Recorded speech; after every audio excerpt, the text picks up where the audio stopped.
মিশনের পুজো হচ্ছে, সকাল থেকে দেখতে পেলাম প্রচুর ভিড়। পুজোয় বা এখানে বিশেষত কি রয়েছে? রামকৃষ্ণ মিশন বেলুর মঠ, এখানে আমরা বিশুদ্ধ সিদ্ধান্ত পঞ্জিকা মতে আমরা পূজা করি।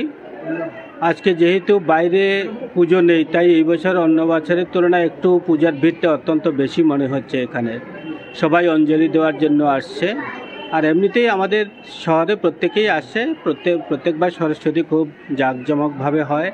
এখানে আমাদের বিদ্যালয়েরই প্রায় 500-র মতো ছাত্রছাত্রী এবং বা আমাদের বিভিন্ন যে সংলগ্ন বিভিন্ন যে কোচিং সেন্টার বা ইত্যাদি রয়েছে, কম্পিউটার সেন্টার ইত্যাদি, সেখান থেকেও সব ছাত্রছাত্রীরা আসে। পাশাপাশি অন্যান্য আমাদের বিদ্যালয় থেকে প্রতি বছর প্রায় 150-র মতো ছাত্রছাত্রী বের হয়ে যায়, বিভিন্ন শান্তনাময়ী বা হ্যামিল্টন হাই স্কুলে যায়।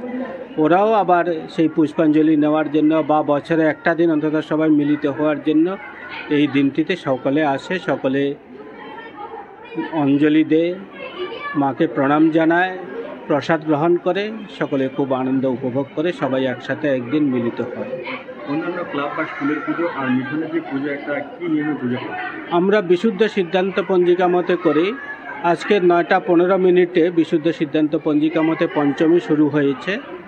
তারপর থেকে আমরা প্রাণ প্রতিষ্ঠা ইত্যাদি সংকল্পের পরে আমরা অঞ্জলি ইত্যাদি এখন পর্যন্ত প্রায় 3বার আমরা দিয়েছি। পুরো বেশ কয়েকশো, বোধহয় 1000-এর উপর আমাদের এখন পর্যন্ত অঞ্জলি নিয়েছে। আরও আসছে, আরও 2-1বার হবে।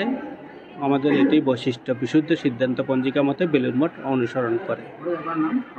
আমার নাম স্বামী একরূপানন্দ, রামকৃষ্ণ মিশন সেবাশ্রম বিদ্যালয়ের প্রধান শিক্ষক, তমলুক। দিন সরস্বতী পুজো হলো রামকৃষ্ণ মিশনে তমলুকে, কী বলবে, কীভাবে পুজো দেখলেন?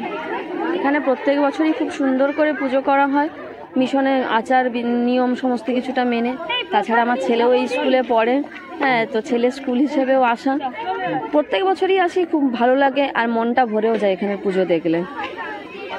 অন্যান্য ক্লাব স্কুলের থেকে এখানে একটু আলাদা ধরনের? এখানে একটু আলাদা ধরনের হয়।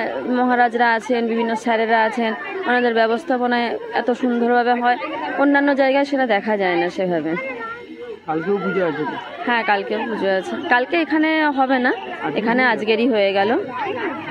আপনার নাম? আমার নাম শিল্পা ঘোষ বেরা।